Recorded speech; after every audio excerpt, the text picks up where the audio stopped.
O silêncio do peso morto. Como meu divórcio se tornou o algoritmo da minha libertação. Na topografia de um casamento, as altitudes do salário raramente são iguais. Abel, aos 35 anos, entendia isso. Como engenheiro de software especializado em segurança cibernética e arquitetura em nuvem, sua visão de mundo era estruturada em lógica, em camadas de proteção, em sistemas que preveniam falhas. Cristal, sua esposa de quase uma década, era sua antítese necessária, uma tributarista afiada, cujo domínio era o labirinto mutável das leis fiscais, um mundo de interpretações, agressividade estratégica e resultados tangíveis em planilhas de Excel que fechavam com zeros à direita. Eles se encontraram na biblioteca central da universidade, um clichê que ambos achavam engraçado. Ela, cansada de artigos jurídicos, vagava pelas estantes de ciências exatas por curiosidade. Ele, imerso em um denso livro sobre criptografia, não viu a pilha de volumes que ela carregava até colidirem. Papéis voaram, códigos e artigos se misturando no chão. Enquanto se ajoelhavam para recolher, ele disse, sem levantar os olhos, seu sistema de transporte de dados carece de otimização. Muito lastro para pouca informação útil. Ela, surpresa, retrucou. E o seu campo visual parece ter uma firewall ativa contra obstáculos dinâmicos. Riram. Foi o início. Por anos, a diferença salarial foi uma nota de rodapé, não o texto principal. Ele ganhava bem, como sênior em uma empresa de tecnologia consolidada. Ela, como advogada associada em um escritório de renome, tinha um potencial maior. Dividiam as contas de forma proporcional, um algoritmo justo que ambos aprovavam. A vida era uma simbiose. Ele organizava o orçamento em aplicativos complexos que criava. Ela negociava com a imobiliária, com o plano de saúde, com a administradora do condomínio. Ele era a infraestrutura, estável e confiável. Ela era a interface, dinâmica e encantadora. Funcionava. O ponto de inflexão veio disfarçado de champanhe.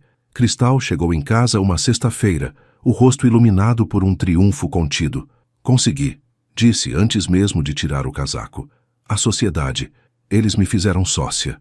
O escritório, impressionado com sua atuação em uma mega fusão internacional, abriu uma vaga para ela.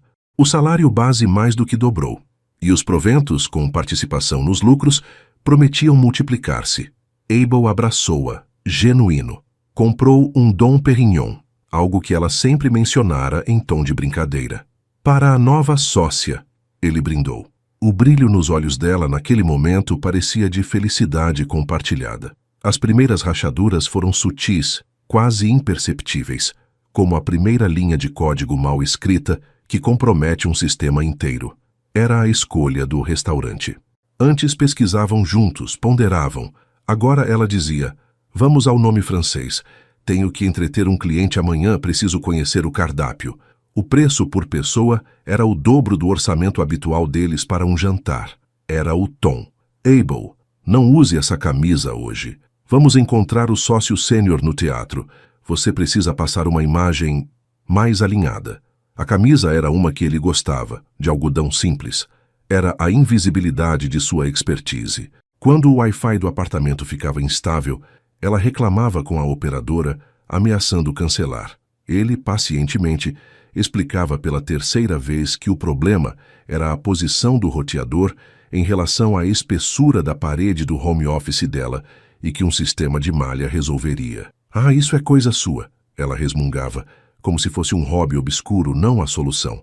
A palavra veio durante uma discussão sobre a reforma da cozinha, há exatos 25 meses. Cabel metódico, apresentara um plano faseado com cronograma e orçamento detalhado em uma planilha. Sugerira que poderiam fazer parte do serviço juntos, economizando. Cristal olhou para a planilha, depois para ele, com uma expressão de cansaço profundo, como se ele estivesse mostrando a ela a coleção de pedras que juntara no jardim.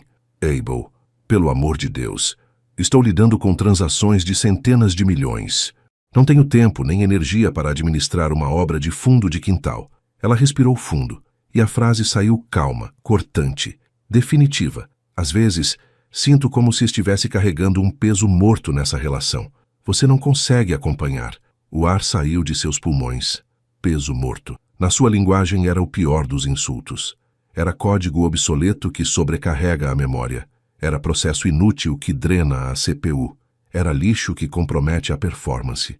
Ele era para ela lixo que comprometia a performance da vida dela. O silêncio que se seguiu foi a aceitação tácita dela de que havia cruzado um limite e a constatação dele de que não havia limite algum.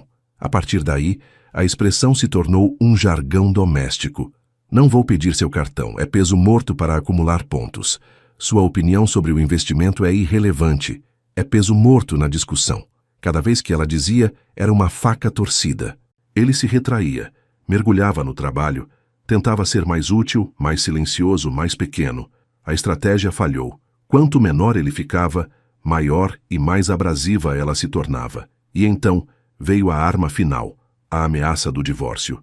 Tornou-se o copia e cola dela para qualquer discordância. Discussão sobre quem lavaria a louça? É isso que sobra para mim. Melhor pensar num divórcio. Ele chegou tarde de um plantão para resolver uma falha crítica.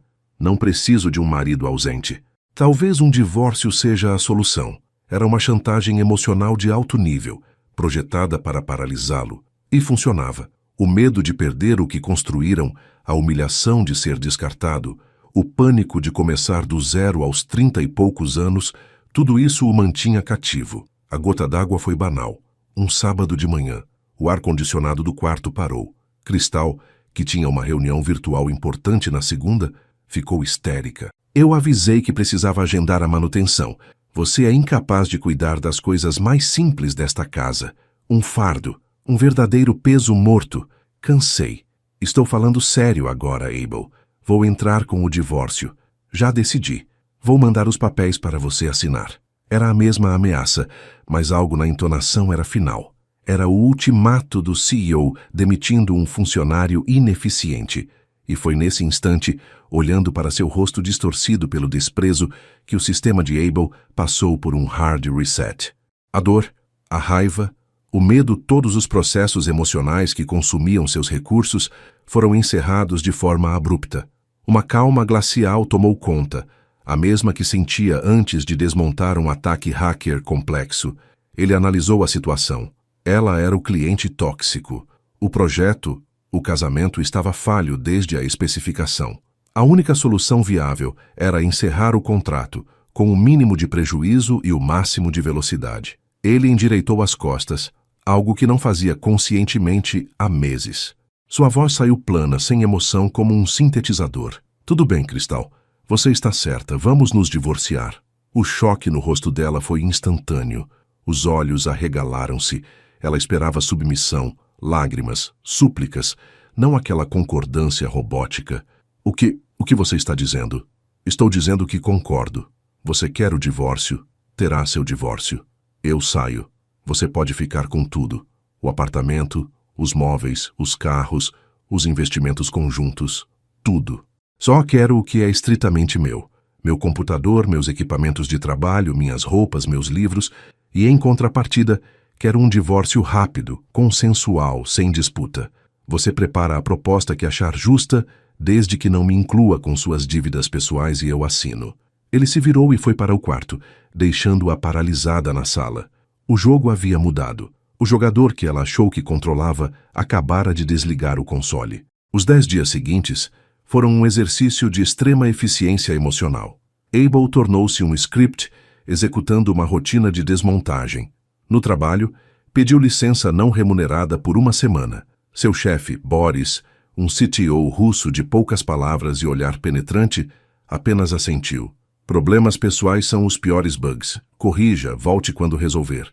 Ele encontrou um estúdio minúsculo, mobiliado, a 15 minutos a pé do escritório. Era uma cela, mas era uma cela sua. Contratou um serviço de mudança para um único dia. Enquanto Cristal ia trabalhar, talvez ainda acreditando que era um blefe ou tentando processar a nova realidade, ele agiu. Empacotou seu mundo em 20 caixas de papelão. Seu poderoso computador, suas telas, o rack de rede que montara com carinho, os livros técnicos e as edições de ficção científica, suas roupas, simples e funcionais, uma caixa de fotos antigas, da época antes dela, as alianças, deixadas em cima da pia da cozinha. Não houve drama, não houve último olhar melancólico. Houve apenas a execução de uma tarefa. Quando a caminhonete partiu, ele deixou as chaves e o controle da garagem em cima da mesa da cozinha, ao lado das alianças. Enviou uma mensagem de texto, curta e impessoal. Saí. A liberação do imóvel está feita. Aguardo a proposta do advogado. A resposta dela demorou horas. Veio só. Ok. A primeira noite no estúdio foi de um silêncio ensurdecedor. Não havia o som das teclas de cristal no laptop, nem a TV no volume baixo, nem a tensão pairando no ar. Havia apenas o zumbido do velho frigobar e o latejar de sua própria existência, agora desconectada do mainframe que era seu casamento. Ele chorou então. Não por saudade, mas por alívio. Por luto pelo que um dia acreditara ser. O peso morto, afinal, era a relação. E ele finalmente se livrara dele. O processo de divórcio, como prometido, foi rápido. Cristal, através de um advogado caro, tentou inicialmente uma manobra. Sugeriu uma pensão compensatória, alegando desnível econômico acentuado e contribuição indireta para a carreira do cônjuge. O advogado de Abel, um sujeito enxuto e sarcástico recomendado por um fórum online, respondeu com uma carta que era uma obra-prima do sarcasmo jurídico. Meu cliente, em um ato de extrema generosidade ou cansaço, abriu mão de todo o patrimônio adquirido na constância do matrimônio, que, frise-se, era majoritariamente financiado pela renda da senhora. Sugerir que ele ainda deva pagar uma pensão é como pedir para um homem que deu seu único cobertor em uma noite de inverno que também doe a camisa. A proposta é risível. Cristal recuou. O divórcio foi homologado. Ela ficou com o apartamento de cobertura, o SUV importado, o carro esportivo, os móveis de design e as obras de arte.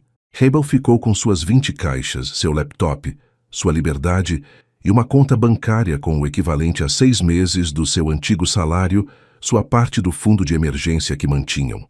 Ele estava financeiramente pobre, mas operacionalmente livre. E pela primeira vez em anos, e sua mente, livre do ruído constante da desaprovação, começou a funcionar em seu potencial máximo. O trabalho tornou-se seu refúgio e seu campo de provas. Livre da exaustão emocional, sua capacidade de concentração quintuplicou. Na empresa, um problema antigo de segurança em sua plataforma de nuvem pública assolava a equipe há meses. Breves, aleatórias e inexplicáveis lentidões em operações críticas. Todos culpavam o provedor. Abel, movido por uma curiosidade obsessiva, começou a analisar os logs não como engenheiro, mas como um caçador. Passou 3 noites vasculhando trilhas de dados e encontrou. Não era um bug do provedor. Era um script de backup interno, mal escrito há anos, que em determinadas condições criava um loop quase imperceptível, consumindo IOPS, operações de entrada-saída, do disco como um vazamento silencioso. Ele não só identificou o problema, mas reescreveu o script otimizando-o em 400%. A lentidão desapareceu.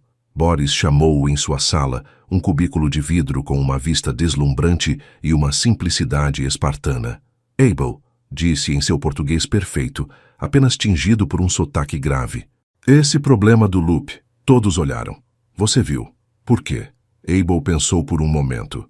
Porque eu estava procurando pelo ruído dentro do nosso próprio sistema, não por um monstro externo. E porque, finalmente, tinha silêncio suficiente para ouvi-lo. Boris estudou-o, seus olhos azul-gelo parecendo decifrar linhas de código em sua alma. Silêncio é um luxo caro. Use-o bem. Na semana seguinte, Abel foi designado para liderar uma força-tarefa de segurança para um novo cliente, um banco digital. Foi um voto de confiança tácito. Paralelamente, sua rede silenciosa começou a dar sinais. Daphne, uma colega de faculdade carismática e incansável, fundadora de uma fintech em ascensão, apareceu em suas mensagens. Abel, SOS. Nossa nuvem é um queijo suíço e eu sei que você é o rato que acha os buracos. Pode dar uma olhada? Pagamos, é claro. Era um fim de semana. Ele não tinha planos. Aceitou como um desafio. O que viu o assustou. A arquitetura era um Frankenstein perigoso, com credenciais de acesso codificado em lugares públicos, permissões de administrador concedidas a serviços não críticos, registros de auditoria desativados. Era uma mina de ouro para qualquer hacker amador. Em um relatório de 12 páginas escrito com clareza e urgência, ele detalhou cada vulnerabilidade, sua criticidade e o passo a passo para corrigi-la. Incluiu scripts de correção prontos. Daphne leu e ficou pálida, mesmo através da tela. Meu Deus! Você nos salvou de uma extinção em nível jurássico. A consultoria de um fim de semana transformou-se em um contrato mensal. O pagamento era bom, mas a equity, participação acionária, que ela ofereceu como um agradecimento, foi o gesto que tocou Abel. Era um voto de confiança no futuro dele, não caridade. 6 meses após o divórcio, Abel já não era o mesmo homem. Fisicamente, mais leve, começara a correr no parque próximo. Mentalmente, ágil e afiado. Financeiramente, estava se recuperando. O apartamento minúsculo ainda era sua base, mas agora era um centro de comando, não uma cela. As paredes tinham quadros com diagramas de arquitetura de sistemas, não fotos de um passado que doía. E foi nesse momento de ascensão silenciosa que os primeiros ecos da queda de cristal começaram a chegar até ele, como ondas de choque distantes. A primeira interação veio por um e-mail formal do antigo advogado dela sobre a homologação final de um detalhe fiscal do divórcio. No rodapé, uma linha escrita pelo próprio advogado. A senhora Cristal pede para informar seu novo endereço para eventuais comunicações. Eventuais comunicações. Abel sorriu. Era uma sondagem. Ele respondeu com o endereço do estúdio, sem comentários. 2 semanas depois, uma mensagem de texto direta de Cristal. Abel, tudo bem? Preciso falar com você sobre a declaração de imposto de renda do ano passado. Podemos conversar? Era um pretexto frágil. Eles já haviam dividido as responsabilidades no acordo. Ele respondeu seco e profissional. Consulte seu contador. Todos os dados estão no processo. Não há mais interdependência fiscal. O silêncio durou 1 mês. Depois, uma ligação perdida, tarde da noite. Ele não atendeu. Não havia o que dizer. Enquanto isso, seu universo profissional acelerava. A liderança no projeto do banco digital foi um sucesso retumbante.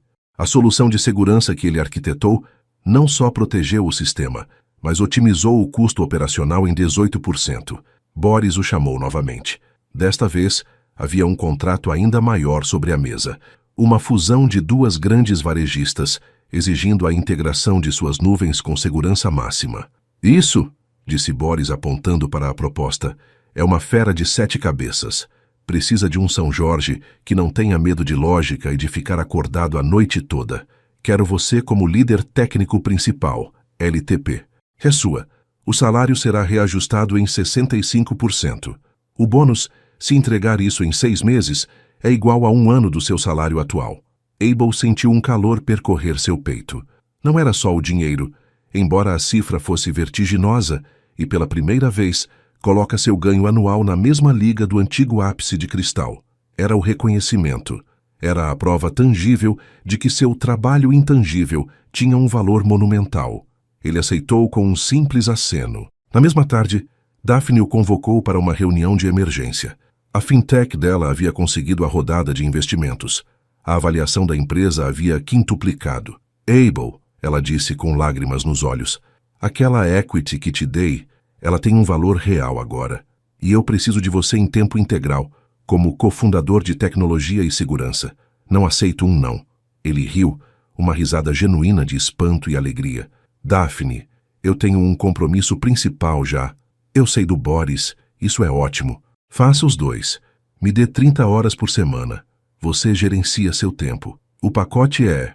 Bem, você vai ficar rico, Abel. E eu vou ficar segura. Ele aceitou. Em questão de dias, sua projeção financeira para os próximos anos havia saltado para um patamar estratosférico. Comprou um carro novo, um SUV elétrico simples mas tecnológico.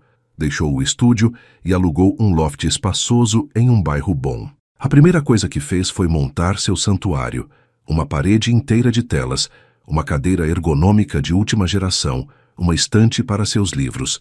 Era funcional, limpo, seu. Foi nesse loft, olhando para a cidade iluminada, que ele recebeu a ligação que sabia que era o fim da sua paz. A tela mostrava Cristal e abaixo a localização Hospital.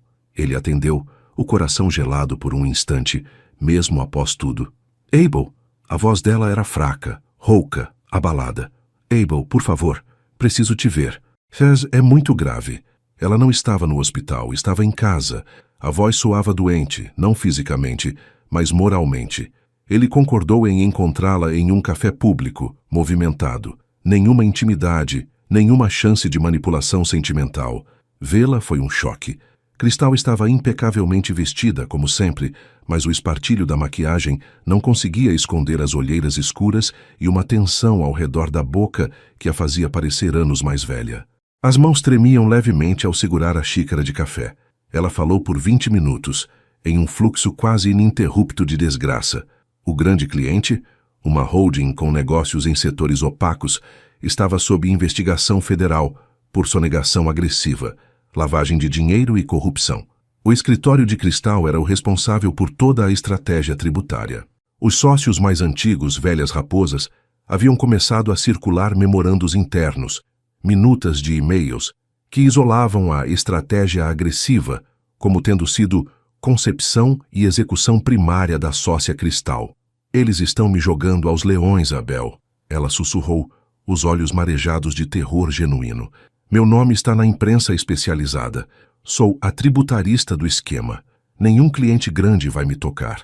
O escritório vai me expulsar sem nenhuma indenização para tentar salvar a própria pele. Vou ter que vender o apartamento para pagar meus advogados criminais. São honorários absurdos. Ela olhou para ele, buscando um reflexo de compaixão, de solidariedade, do homem que por anos a amparou. Abel tomou um gole de água, sua expressão inscrutável. Lembra? Ele disse, a voz suave, mas firme como aço. Daquela vez que você me explicou sobre passivo tóxico? Em contabilidade, é a dívida que contamina tudo, que consome os ativos. Você disse que eu era um passivo na sua vida, um peso morto. Ela encolheu-se, como se tivesse levado um tapa. Abel, eu estava estressada, eu não... Não! Ele interrompeu sem hostilidade. Você estava certa. Naquele contexto, naquela dinâmica, eu era. E na sua dinâmica atual, parece que o conceito de passivo tóxico adquiriu um novo e muito mais concreto significado para você. O choro que ela tentava segurar transbordou. Eu estou perdendo tudo, tudo que construí. Ele a observou chorar e surpreendeu-se por não sentir nada além de uma tristeza distante, como por um estranho. Sinto muito pelo que está passando, Cristal. De verdade, é uma situação terrível, mas eu não posso ajudá-la. Financeiramente, não é minha responsabilidade. Emocionalmente, eu desvinculei esse módulo há muito tempo. Ela limpou o rosto, uma faísca do antigo orgulho acendendo. E você? Está bem? Morando bem? Ele sorriu, um sorriso leve, quase imperceptível. Estou bem, muito ocupado. Trabalhos novos, desafios maiores. Foi quando o telefone dele sobre a mesa vibrou com uma notificação sonora específica, um toque claro que ele associara a um calendário importante. Era um lembrete. Logo em seguida entrou um e-mail com o assunto. Confirmação, entrevista final, VP Engineering. Ele olhou para a tela e não pôde evitar que um sorriso mais amplo, genuíno, iluminasse seu rosto. A conquista era grande demais para não ser celebrada, nem que fosse por um segundo. Cristal viu a mudança em sua expressão. Boas notícias? Perguntou, tentando parecer desinteressada. É, ele disse, levantando-se. Me desculpe, preciso ir. É a confirmação da última etapa de um processo seletivo. Uma oportunidade no Vale do Silício. A cor desapareceu completamente do rosto dela. O Vale do Silício, o Olimpo, o lugar onde o dinheiro que ela tanto venerava era apenas um subproduto da verdadeira moeda. A inovação, o intelecto, a expertise exata que ela sempre desdenhara em Abel. Enquanto seu castelo de cartas jurídicas desmoronava, o peso morto estava prestes a decolar para o epicentro da tecnologia mundial. Parabéns! Ela conseguiu articular, a palavra saindo como um suspiro rouco. Obrigado, ele respondeu pagando sua conta. Boa sorte com tudo, Cristal. Espero que encontre um caminho. Ele saiu do café, deixando-a sozinha na mesa, diante do café frio e da realidade esmagadora. Ao caminhar pela rua, não sentiu o gosto doce da vingança. Sentiu a leveza imensa da liberdade. A satisfação não estava em sua queda, mas em constatar que, ao forçá-lo a sair do barco que afundava, ela, sem querer, o havia jogado em águas muito mais profundas e propícias, onde ele finalmente aprendera a nadar com força própria. O loft de Abel não tem paredes decoradas com diplomas ou obras de arte caras. Tem um quadro branco gigante, sempre cheio de algoritmos e diagramas de fluxo. Tem uma estante com livros técnicos e alguns romances de ficção científica desgastados. Tem uma janela grande que mostra o pulsar da cidade. É minimalista, eficiente, funcional, como a sua nova vida. A entrevista com a Big Tech foi uma tour de força de 8 horas, com engenheiros seniores, gerentes de produto e, finalmente, o VP de engenharia. Em vez de falar de teorias, Abel apresentou o caso real da falha do loop que descobrira. E como a lição disso procurar o inimigo interno, o ruído próprio poderia ser aplicado à segurança em escala global da empresa. Ele falou de ética em IA, de privacidade desde o design, de resiliência de sistemas. Foi técnico, filosófico e prático. A oferta chegou 48 horas depois. Um pacote em dólares que transformava todos os seus ganhos atuais, somados, em algo medianamente respeitável. Incluía realocação, ajuda com visto, um bônus de assinatura. Era a chave para um novo mundo. Boris, ao receber sua carta de demissão, não ficou surpreso. "Eu contratei você do fundo do poço", disse o russo, quase sorrindo. "Sabia que você estava lá só de passagem. Você conserta sistemas, Abel. Até o seu próprio. Vá. E se um dia quiser voltar, a porta está aberta." Foi o maior elogio que já recebera. Daphne chorou, mas abraçou-o. "Você será nosso conselheiro remoto. Não discuta." O valor do patrimônio na fintech dela já valia uma pequena fortuna. Na véspera de sua mudança para a Califórnia, ele fez uma última limpeza digital. Encontrou, em uma pasta antiga de backups, fotos do casamento. Sorridentes, cheios de esperança. Ele olhou por um longo momento, depois selecionou todas e pressionou delete. Não por raiva, mas por necessidade. Espaço em disco é precioso. Não houve mais contato com Cristal. Soube, através de um colega de faculdade que também era advogado, que ela de fato foi expulsa do escritório. O apartamento foi vendido com um deságio, pois a notícia do escândalo manchara até o imóvel. Ela havia se mudado para uma cidade menor, para trabalhar em um escritório de família de um primo, longe do holofote e do glamour. Sua queda não foi espetacular, foi uma erosão lenta e humilhante.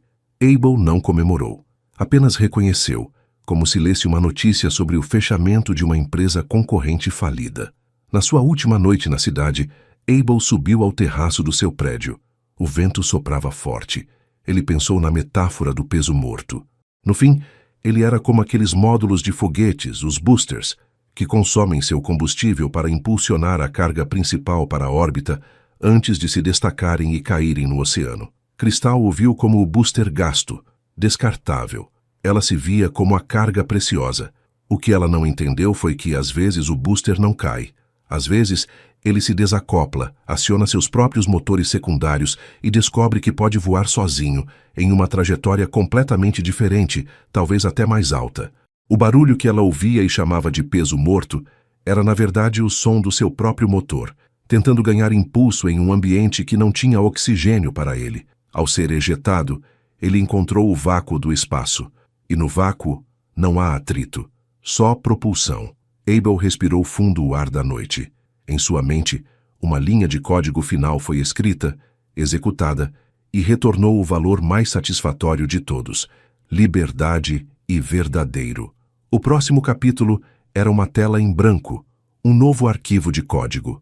E ele mal podia esperar para começar a escrever.